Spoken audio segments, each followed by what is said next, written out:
Bienvenidos a todos de nuevo a 7 días, el repaso de la situación en el blog en la última semana. Bueno, debo actualizar varias semanas atrás ya que por motivos de fiestas, vacaciones, etcétera, no ha habido mucho movimiento. En cualquier caso, he publicado por fin la página relativa a la colonización de América. Es una página en el blog que va a permanecer estática, aunque va a ir cambiando conforme se vayan ampliando los conocimientos acerca de cómo se produjo la colonización de América por nuestros antepasados. En esta página vais a encontrar una explicación general de las teorías existentes acerca de la hipótesis de cómo llegaron esos antepasados, en qué momento se produjo la entrada en el continente y una lista de los diferentes yacimientos arqueológicos y paleontológicos que sirven de base para sustentar o contradecir estas hipótesis. A partir de esta página habrá enlaces a artículos más extensos y más concretos de puntos que sean más relevantes, así que, como digo, va a ser una página que va a ir evolucionando y va a ir creciendo con el paso del tiempo. Espero que os interese y sobre todo por la relación que va a tener con lo que vamos a hablar a continuación.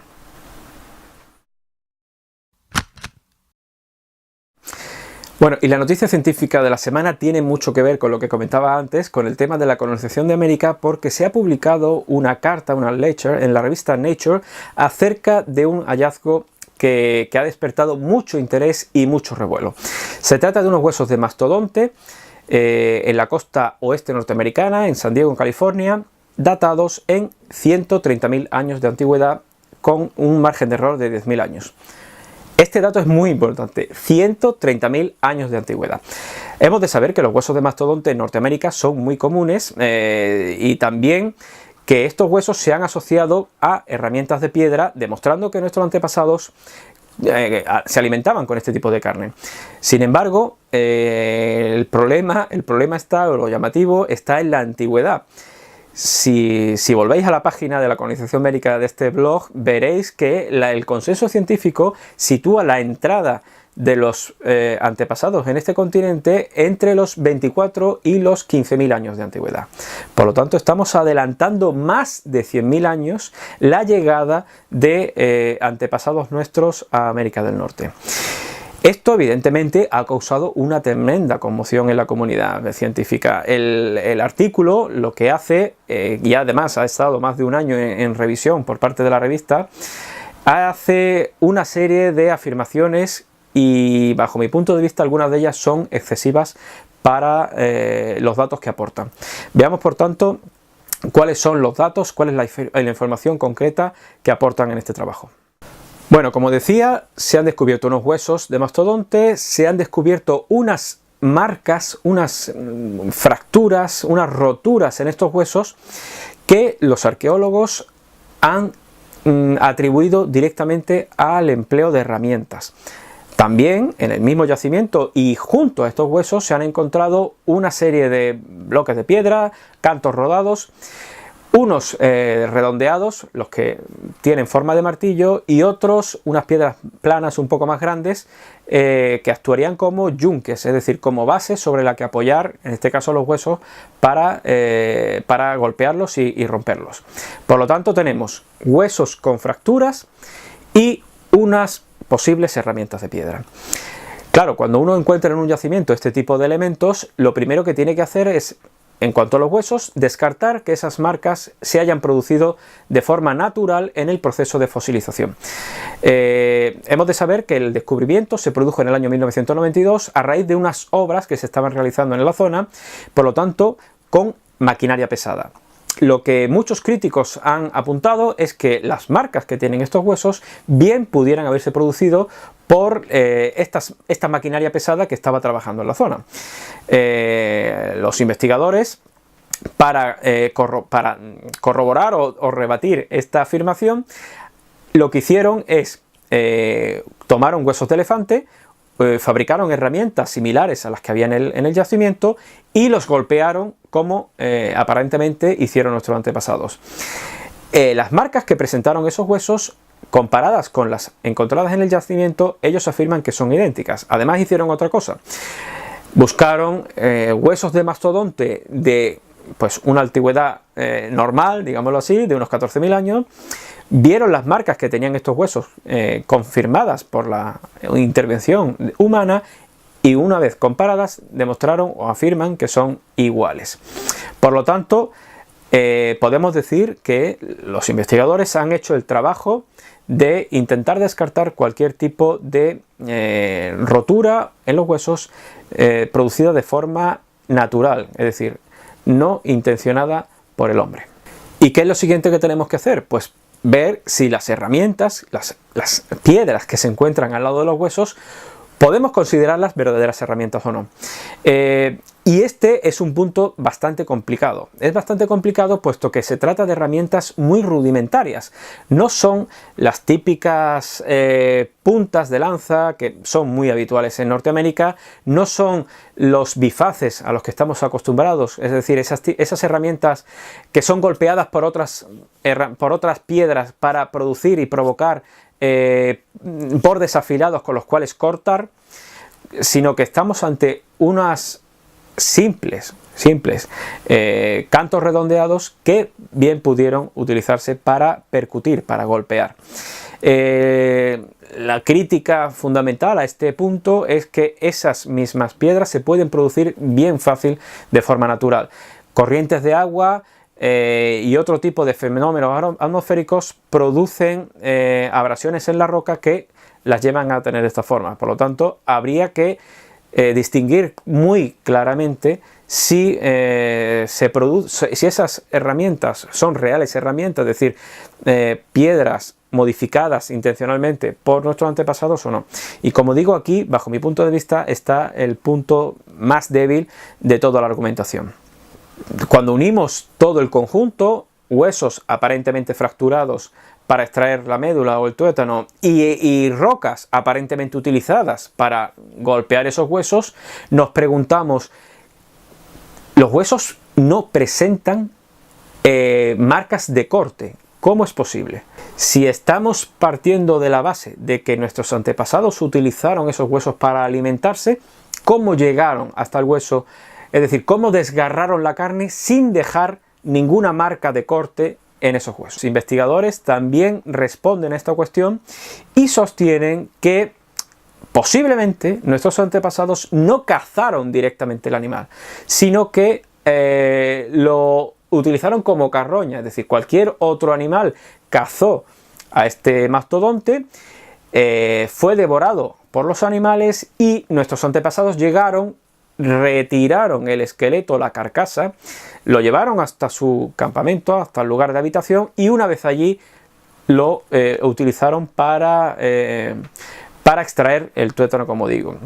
Sin embargo, esta afirmación, esta hipótesis acerca de cómo pudo suceder, choca con un pequeño inconveniente, y es que se nos dice en el artículo que muchos de estos huesos, las fracturas que presentan, se produjeron cuando el hueso estaba fresco. Si el hueso estaba fresco, puede ser incompatible con que fuera retirado como carroña, puesto que parecería que estaba muerto recientemente.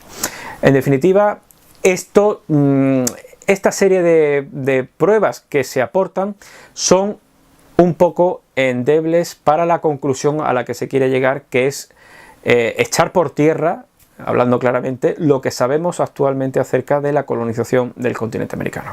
Bueno, ya tenemos el anuncio que se hace en el artículo, pero la cosa no acaba ahí, porque la siguiente pregunta es bastante evidente. ¿Quiénes fueron los que realizaron esas marcas en los huesos del mastodonte? Tenemos que saber que no se han encontrado restos de ADN, no se han encontrado restos de fuego, de habitación o cualquier otro rastro, ya sea huesos o de cualquier otro tipo, de nuestros antepasados. Es decir, solo se han descubierto los huesos de mastodonte y lo que parece ser las herramientas de piedra.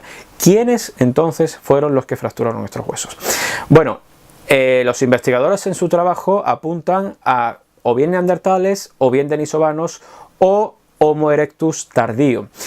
Estos homininos estaban presentes en Eurasia hace alrededor de 100.000 años y bien pudieron ser los que llegaran al continente americano, pero esto genera una serie de preguntas más. Hemos de saber que en esta época Beringia, en la zona de tierra que une Eurasia con América, no estaba emergida, es decir, no permitía el tránsito normal de fauna y flora a través de ese punto, sino que estaba bajo el agua. Por lo tanto, quienes llegaron a la costa de California hace 130.000 años, forzosamente tuvieron que hacerlo navegando.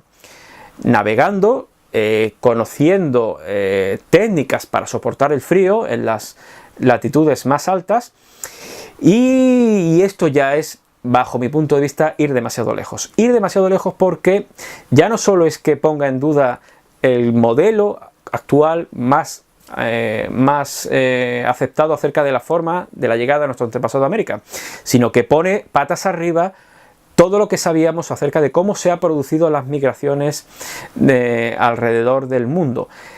Hemos de saber que Homo sapiens salió de África hace 100.000 años. Hace 100.000 años. De África para llegar, por ejemplo, hasta Oceanía, tardaron 50.000 años. Para llegar a América ya hemos dicho que la fecha que se maneja con mayor consenso es alrededor de 24.000 años. ¿Cómo es posible que neandertales, denisovanos o incluso Homo erectus fueran capaces de hacer esa proeza?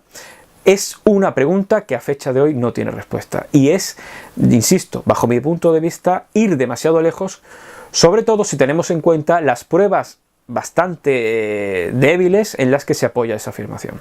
Podríamos ir más allá. Demos por bueno todo lo que hemos dicho hasta ahora. Neandertales, denisovanos o Homo erectus fueron quienes cruzaron por Siberia, atravesaron el Yukón, la zona de lo que hoy es Canadá, y llegaron hasta la costa oeste norteamericana, hasta California. Hace 130.000 años. Estaban por allí alimentándose y robaron la carcasa de un mastodonte muerto para extraer el tuétano. ¿Cómo es posible que hagamos todo este periplo, todo este viaje, y sin embargo no les atribuyamos a estos antepasados la capacidad de fabricar herramientas afiladas? Hemos dicho que las supuestas herramientas de piedra que se encontraron en el yacimiento son muy básicas, son meros cantos rodados utilizados como martillo para golpear. Es decir, cuando estudiamos la industria lítica y la evolución del comportamiento humano, ese tipo de herramientas, que evidentemente han existido y se han empleado, son de las primeras, son las más básicas en el escalón que lleva hacia industria lítica más avanzada, técnicas más depuradas para construir primero hachas, bifaces, etcétera, raederas, y por último puntas de flecha, que son las, como hemos dicho, las más habituales y las más abundantes en Norteamérica. Esto es una contradicción que tampoco tiene una explicación y llama mucho la atención. Entonces, como digo, bajo mi punto de vista, los investigadores han ido demasiado lejos. Han ido demasiado lejos, forzando mucho la hipótesis de la llegada hace 130.000 años de nuestros antepasados a América, con una base, con unas pruebas muy endebles. Ojo, mi postura no es que el artículo no debiera haberse publicado. Ahora que he leído el artículo y he visto un poco más en profundidad el tema, creo que era necesario que se publicara.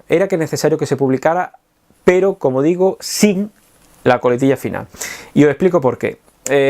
La ciencia avanza a base de ideas que rompen, que chocan con los fundamentos, digámoslo así, asentados. Es decir, hasta hoy el consenso casi unánime era de una entrada tardía entre los 24.000 y los 10.000 años de antigüedad, como hemos dicho, en el continente americano. Así que plantear, solo plantear la hipótesis, la posibilidad de que nuestros antepasados hubieran llegado hace 130.000 años es una auténtica conmoción. Tenéis, como siempre, el artículo en la anotación del blog. Os voy a dejar información de distintas fuentes que creo, bajo mi punto de vista, que han tratado el tema con bastante rigor. Y en cualquier caso, por supuesto, estoy a vuestra disposición para que comentemos en profundidad este tema y de vuestra opinión.